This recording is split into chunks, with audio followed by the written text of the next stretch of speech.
불과 일주일 전만 해도 비트코인이 빠르게 밀리자 시장은 또 한 번 공포로 가득 찼습니다. 7월 1일 장중에는 57.7K까지 내려왔죠. 많은 사람들은 익숙한 말을 다시 꺼냈습니다. 이번엔 진짜 끝났다고요. 근데 오늘 2026년 7월 7일 끝났나요? 비트코인은 다시 반등하면서 장중 64K를 재시험했습니다. 이 똑같은 시장을 보면서도 누구는 공포에 흔들리고 누구는 오히려 차분해집니다. 이 차이는 단순합니다. 이 눈앞의 가격만 보느냐 아니면 이 가격 뒤에 숨은 움직이는 이 구조를 보느냐의 차이입니다. 오늘 영상에서는 아주 쉽게 하지만 최대한 정확하게 왜 다시 비트코인인지 말씀드리겠습니다. 지금 왜 많은 사람들이 비트코인을 다시 보게 되는지, 그리고 만약에 본다면 어떻게 더 안전하게 접근해야 되는지요. 이 비트코인을 이해할 때 가장 먼저 알아야 할 건 반감기입니다. 그런데 이 단어가 어렵게 들릴 필요는 없어요. 이 반감기를 가장 쉽게 말하면 비트코인이 새로 시장에 풀리는 속도가 4년마다 절반으로 줄어드는 그 날, 그게 바로 반감기입니다. 예를 들면 예전에는 비트코인이 새로 더 많이 나왔다면 이 반감기 이후에는 이 동일한 기간 동안에 새롭게 나오는 양이 절반으로 줄어드는 겁니다. 그러면 어떤 일이 생길까요? 비트코인 살려는 사람은 그대로 있거나 더 많아질 수 있는데 새로 나오는 양은 줄어들죠. 그러면 수요가 늘어나기 때문에 이 시간이 지나면서 가격에 영향을 줄 가능성이 커집니다. 이 반감기의 핵심은 이 바로 공급 구조입니다.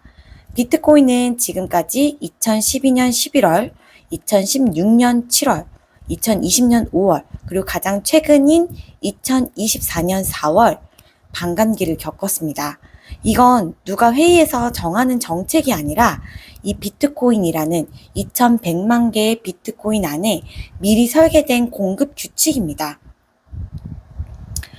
여기서 많은 분들이 오해하는 지점이 있습니다. 반감기라고 해서 다음날 바로 폭등하는 건가요? 아닙니다. 오히려 과거의 사이클을 보면 반감기 이후 한동안은 생각보다 조용하거나 흔들리는 구간이 나오고 그 뒤 몇 달에서 1년 이상 그 시간이 지나면 더 큰 상승이 나타나는 경우가 많았습니다. 쉽게 말해서 반감기는 어떤 폭등 버튼이 아니라 나중에 이 가격에 영향을 줄 수 있는 공급 변화의 출발점에 가깝습니다. 그럼 반감기 이후 시장은 보통 어떻게 움직였을까요? 아주 단순하게 정리하면 이렇습니다. 이 반감기 전에는 기대감이 붙고요. 그다음 반감기 직후에는 생각보다 조용하거나 이 흔들리는 구간이 나오고 그 뒤 시간이 지나면 큰 상승이 나타나고 마지막에는 모두 낙관할 때 과열이 오고 그 다음에 다시 큰 조정이 찾아오는 시기입니다. 기대감, 반감기, 그 다음에 흔들림, 큰 상승, 그리고 과열, 큰 조정.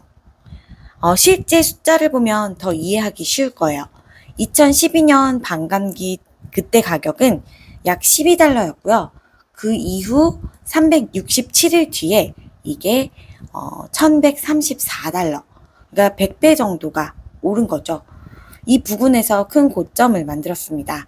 2016년 반감기 때는 650달러였고요. 525일 뒤에 약 2만 달러 부분까지 갔습니다. 이거 역시 한 30배 정도 상승을 했죠. 2020년도 이 반감기 때는 8,800달러 수준이었고요. 반감기 이후 547일 뒤에 한 6만 7천 달러를 기록했습니다. 중요한 건 이 숫자들이 이번에도 무조건 똑같다라는 뜻은 아닙니다. 실제 이런 논문이나 이런 해설 자료들에서도 이 반감기와 이 가격의 관계를 단순한 어떤 공식으로 보는 건 아니에요. 거시경제, 그리고 규제, 정책, 기관의 자금, ETF 흐름과 같은 이런 변수들이 함께 작동하기 때문입니다. 그래서 반감기는 정답이 아니라 이 시장을, 이 비트코인의 시장을 이해하는 중요한 구조라고 보는 게 정확합니다. 많은 분들이 여기서 가장 궁금해 하시는 부분이 이걸 거예요. 반감기 이후 시간이 지나면서 가격이 반영된다고 했잖아요. 그러면 2025년 10월 초에 126K까지 갔던 12만 6천 불까지 비트코인이 상승했다는 것은 어떻게 설명하느냐는 거죠. 답은 간단합니다. 그게 바로 이번 반감기 사이클 안에서 이미 나타난 큰 상승 구간입니다. 2024년 4월 반감기 이후에 비트코인은 시간이 지나며 강한 상승을 보였고 2025년 10월 초에 이 데이터 소스에 따라 대략 126K 부근의 사상 최고가를 기록했습니다. 핵심은 분명합니다. 2024년 반감기 이후 시장은 실제로 한번 큰 상승 사이클을 이미 보여줬다는 점입니다. 하지만 그걸로 끝이 아니었습니다. 이 과거 사이클이 그랬듯이 이 대상승 뒤에 과열이 오고 그 과열 뒤에는 다시 큰 조정도 따라왔습니다. 그래서 올해 들어서 2026년에 들어서 비트코인은 다시 크게 밀렸고 오늘 우리는 이 60K대 반등 구간을 보고 있는 겁니다. 즉 이번 사이클은 반감기 이후 아무 일이 없었다가 아니라 이 반감기 이후 큰 상승을 이미 한번 나왔고 이 반감기 이후 12만 6천 불까지 큰 상승이 이미 한번 나왔고 지금은 그 뒤에 조정과 재평가 구간을 지나가고 있다고 보는 것이 훨씬 자연스럽습니다. 여기서 조금 더 쉬운 질문 하나 드려볼게요. 우리의 삶에서 이 아날로그에서 디지털로 넘어간 것들이 다시 예전 방식으로 완전히 돌아간 경우가 얼마나 있을까요? 이 필름 카메라는 스마트폰이 됐고 이 종이 편지는 이메일이 되었고 이 은행 업무도 창구에서 앱으로 점점 옮겨오고 있습니다. 음악도 지도도 그리고 사진도 결제도 대부분 디지털로 바뀌어 왔죠. 돈을 쓰고 저장하는 방식도 크게 다르지 않습니다.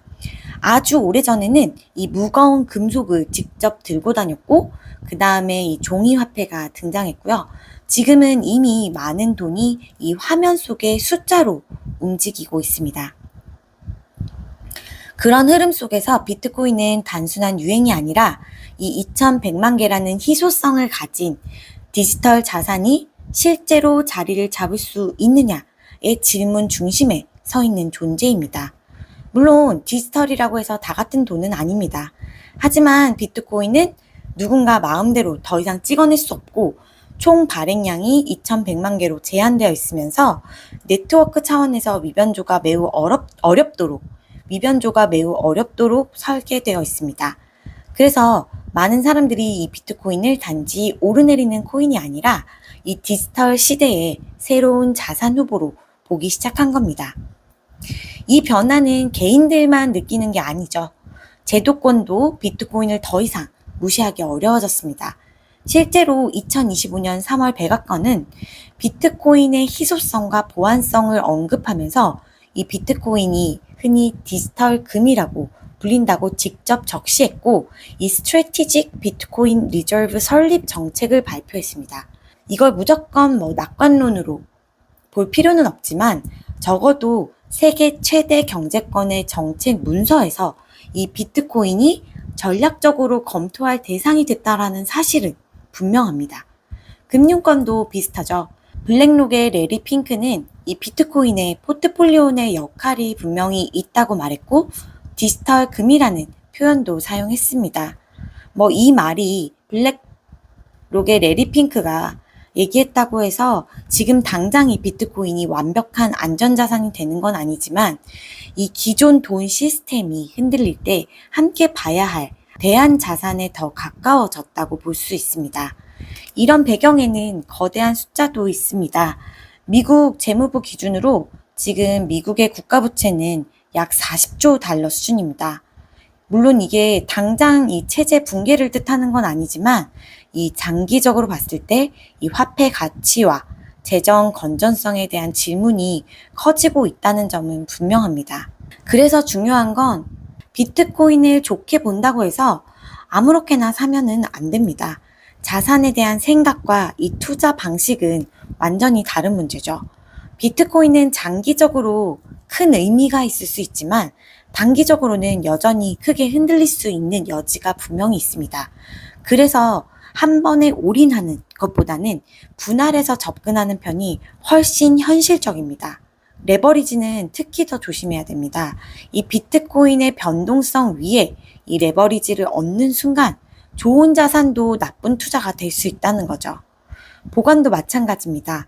거래소에 두면 편리하지만 FTX 파산처럼 파산이나 해킹에 안전할 수 없고 내 통제권이 항상 제한되어 있다는 것을 염두에 두고 계셔야 합니다. 이 비트코인 개인 지갑에 두면 비교적 이 통제권은 커지지만 시드 문구를 분실하거나 했을 때의 그 책임도 함께 따라옵니다. 셀프 커스터디가 무조건 정답이라기보다는 단일 실패 지점을 줄이는 그런 여러 군데 분산, 백업 같은 설계가 중요하다고 생각합니다. 그래서 초보자들에게 가장 현실적인 원칙은 이겁니다. 생활비와 분리된 돈으로 레버리지 없이 한 번에 올인하지 말고 내가 이해할 수 있는 방식으로 시작하는 거. 그리고 비트코인 지갑을 쓰게 되더라도 반드시 소액 테스트부터 해보는 걸 반드시 강조드립니다. 비트코인은 사는 것도 중요하지만 결국 지키는 방식이 더 중요할 수 있거든요. 비트코인은 앞으로도 계속 흔들릴 겁니다. 하지만 반감기라는 공급 구조, 아날로그에서 디지털로 이동해온 이 세상의 흐름, 그리고 기존 돈 시스템에 대한 질문이 커지는 이 흐름 속에서 이 비트코인은 점점 더 무시하기 어려운 존재가 되고 있습니다. 불안할수록 이 가격만 보지 마시고 구조를 보세요. 그리고 이 투자할수록 더 공격적으로가 아니라 더 안전하게 접근하세요. 그게 결국 오래 살아남는 사람의 방식입니다. 지금 국내 시장의 그 증시 변동성이 굉장히 큽니다. 여기에서 어떤 포모를 느끼기보다는 우리가 미래의 흐름, 이 시대의 흐름에 따라서 디지털 화폐로 이렇게 확장되어 나가는 이 시대 속에서 내가 먼저 공부하고 이 비트코인을 모아가는 어떤 부분에 있어서 천천히 함께 하시고 싶은 분들은 구독과 좋아요 부탁드리고 고정 댓글에 이 비트코인 지갑으로 안전하게 투자할 수 있는 방법을 남겨놓을게요. 그래서 그 영상 보시고 안전하게 투자하시는 방법도 공부해 보시기 바라겠습니다. 감사합니다.